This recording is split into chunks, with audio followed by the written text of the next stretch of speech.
Good morning, students. Today we are going to discuss conservation of forests and wildlife, and we'll discuss Biosphere Reserve taking the example of Pachmari Biosphere Reserve. For that, open the page 112 of the chapter Conservation of Plants and Animals. Ready? Now look into the book. We have studied that one of the adverse effects of deforestation, that is large-scale cutting down of forest trees, is the destruction of natural habitats of wild animals and birds. So, deforestation poses a serious threat to the survival of wild animals and their natural environment. Understand? The large-scale poaching, that is killing of wild animals residing in the forest by man to obtain their skin, etc., is also a big threat to the survival of many animals and bird species. Understand, children? So, if the deforestation occurs, the first thing which happens is that the wild animals and the natural environment is totally destroyed. It is very much affected. Another threat is that due to deforestation and poaching, that is killing of the wild animals for their skins, etc., this also becomes a threat to the survival of wildlife. Okay, the death or killing of wild animals disturbs the food chains in which the animals take part, resulting in undesirable consequence for the whole ecosystem. How? How the death or killing of wild animals disturbs the food chain and how it affects the whole ecosystem. Let me explain you by describing a small food chain. In a simple food chain, the green plants are eaten by herbivores in the forest like deer, wild this uh, wild animals, other wild animals like cows, buffaloes. No. So they eat the green plants, and these herbivores are eaten up by the carnivores like the lions and tigers. Now suppose due to poaching or killing of that lion and tiger of a particular forest, then what will happen? The carnivores from the food chain will disappear, and what will be left out? Only the green plants and the herbivores. Then in long run what will happen? The green plants will be eaten away voraciously by the increased population of the herbivores, isn't it? Earlier the population of the herbivores was controlled by the carnivores, but as the carnivores are removed, the population of the herbivores have increased or not, isn't it? Then this is disturbing the ecosystem of the place. Understand how the deforestation and the killing of the one layer of the food chain is removed? Understood or not? So we should conserve forests and wildlife to preserve biodiversity. Understand? If we conserve the forest, the biodiversity of a place becomes very rich. Understand? And we should also conserve forests and wildlife to prevent endangered species from becoming extinct. As we all know that some species our population have become very small. That is, those species are called endangered species. Understand? Those population has become very less. Okay. So if they are not conserved, then in due course of time they will become vanish or they'll become extinct. Understand, children? And we should also conserve forest and wildlife to maintain ecological balance in nature. Understand how ecological balance will be maintained in nature? Just now we have discussed, no? Yes. Now, some of the measures which can be taken for the conservation of forest and wildlife are given below. Number 1. The unauthorized felling, that is cutting of forest trees for timber trade and firewood, should be stopped immediately. This is because depletion of forest destroys the natural habitats of wild animals and birds and expose them to the cruelty of man as well as nature. Understood, children? Number 2. In case of government authorized felling of forest trees, means if the government authority is cutting down the forest trees, then suppose 1 acre of land has been cut down, 1 acre of forest has been cut down. Therefore, what should the government do? For every acre of forest cut down, an equal area of land should be planted with saplings or trees to make up for the loss in the long run. Understand? For every acre of deforestation, there should be equal acre of land should be reforested. Understand? Number 3. The natural habitat of wild animals should be preserved by establishing conservation areas such as biosphere reserves, wildlife sanctuaries, and national parks, where the wildlife or the wild animals can flourish in natural surroundings protected from the outside world. Children, we will discuss biosphere, wildlife sanctuaries, and national parks in the next section. Number 4. A total ban should be imposed on the poaching, that is killing or capturing of any wild animals or birds.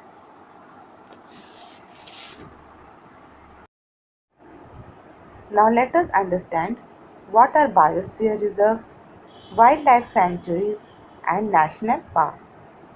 Biosphere reserves, wildlife sanctuaries and national parks are the areas protected by law which are established throughout our country for the conservation of plants and animals, that is, flora and fauna present in the area.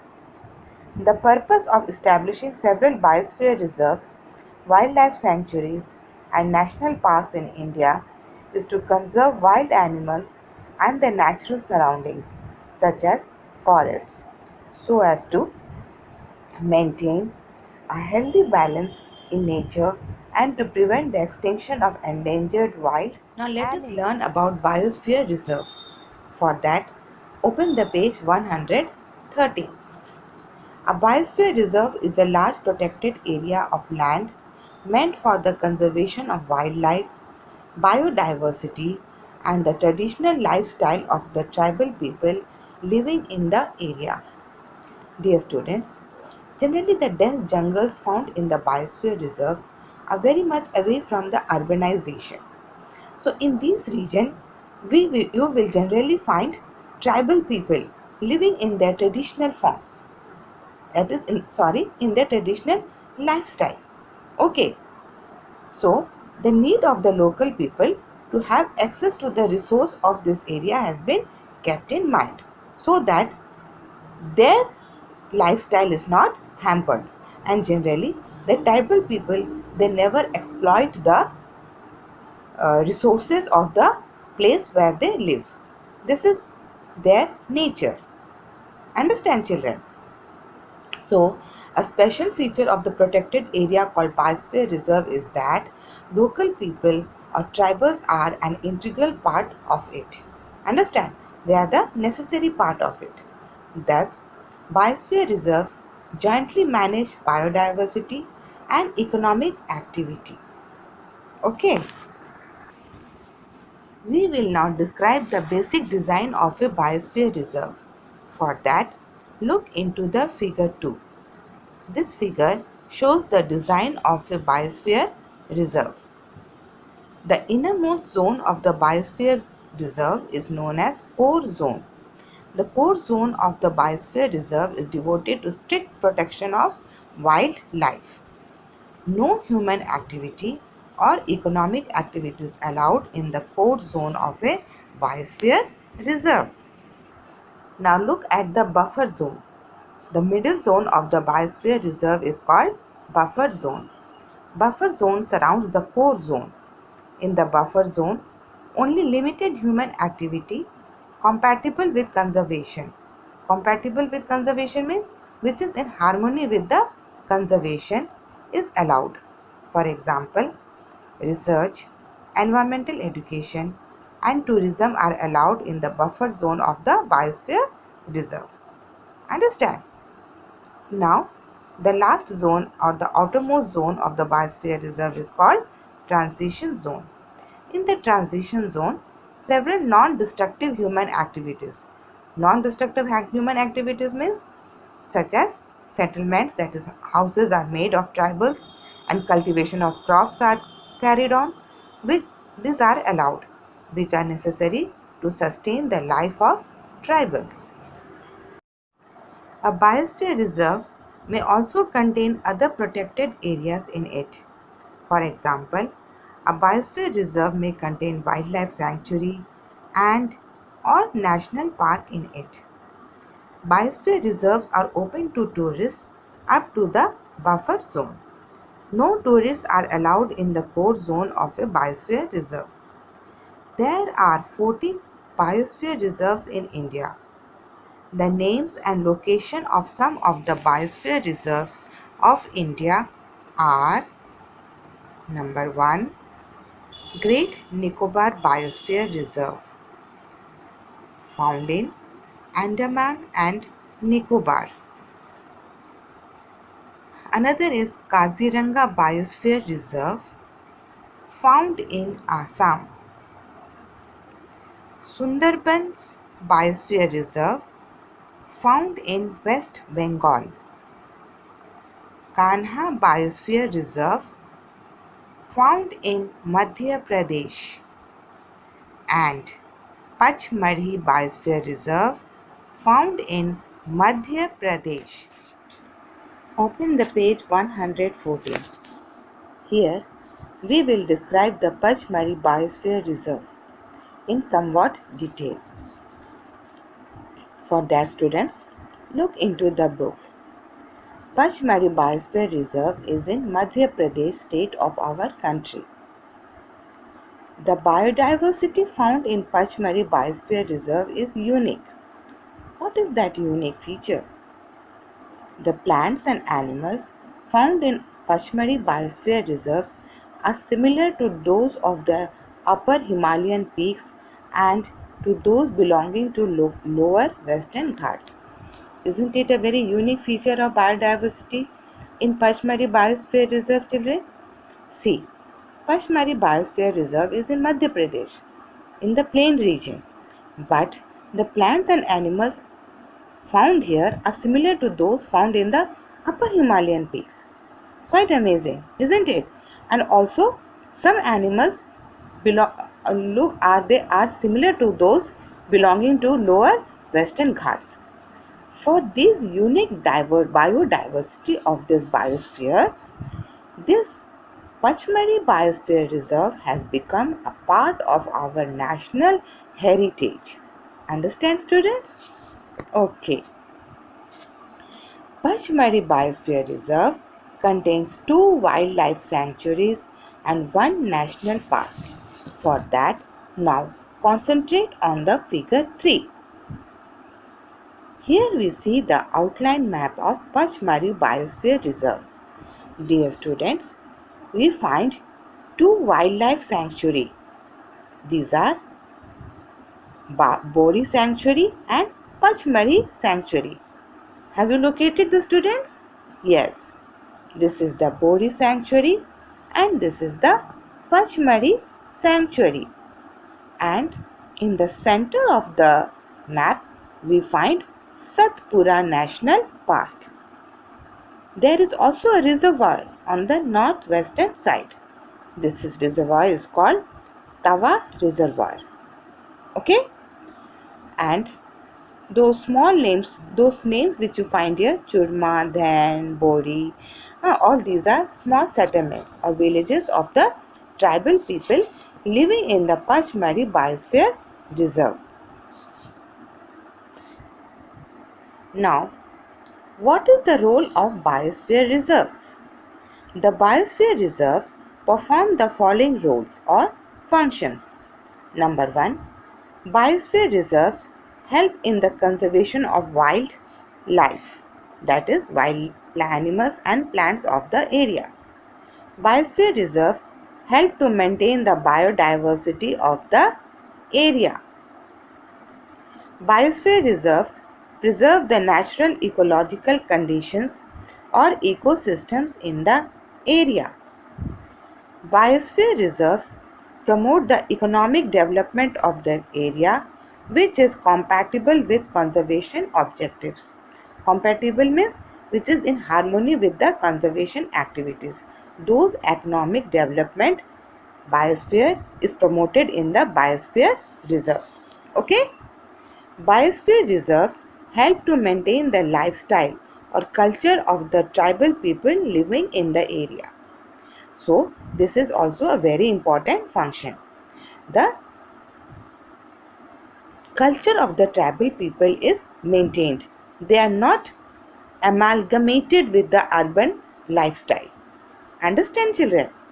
Yes.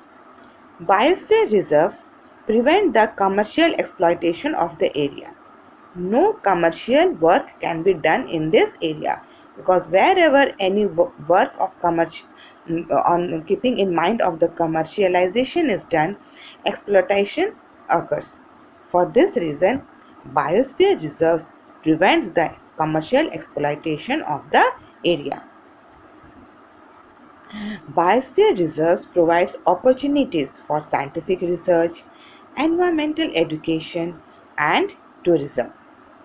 All this research and environmental education will help in understanding the biosphere reserve and will also help in conserving the wildlife and forests. Understand, children? Now, let us learn about the flora and fauna of the Pachmari Biosphere Reserve. But before that, what is the meaning of flora and fauna? That we should know.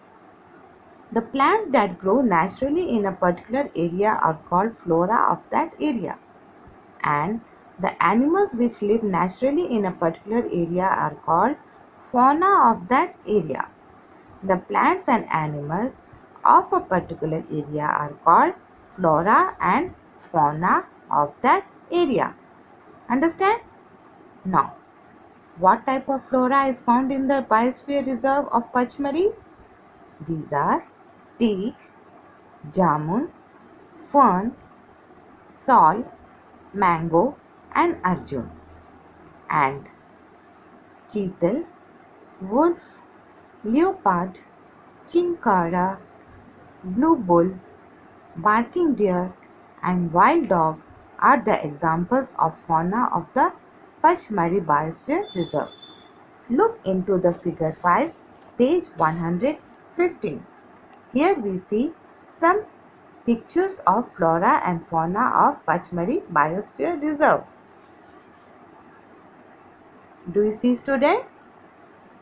Okay.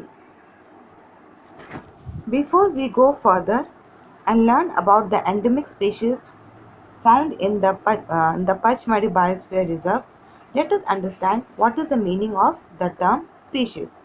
Let us start with example.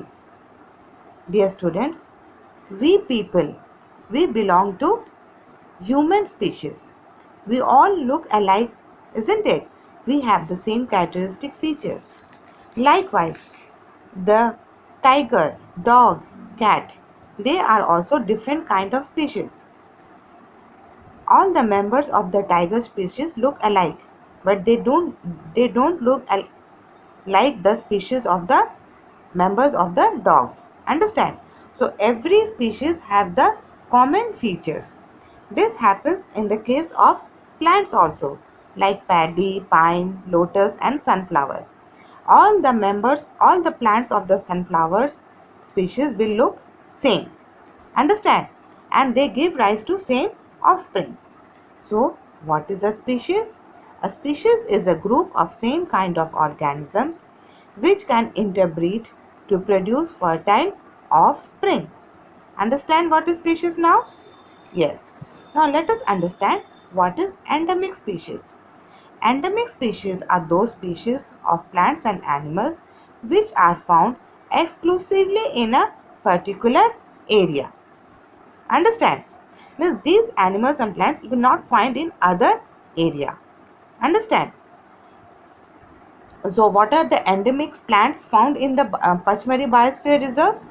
The sal and wild mango are the two examples of the endemic flora or endemic plants of the Pachmari Biosphere Reserve. Likewise, giant squirrel, flying squirrel and bison are the three examples of endemic fauna or the endemic animals of the Pachmari Biosphere Reserves. In other words, the animal species like giant squirrel, flying squirrel and bison are the endemic to Pachmari Biosphere Reserve area. Okay, so here we complete the description of the Pachmari Biosphere Reserve. Okay, now we will go through the topic thoroughly and learn about the Biosphere Reserve. Okay, you may also browse in the Google and learn more about the Biosphere Reserve of Assam. Okay students, till then stay safe. Thank you children.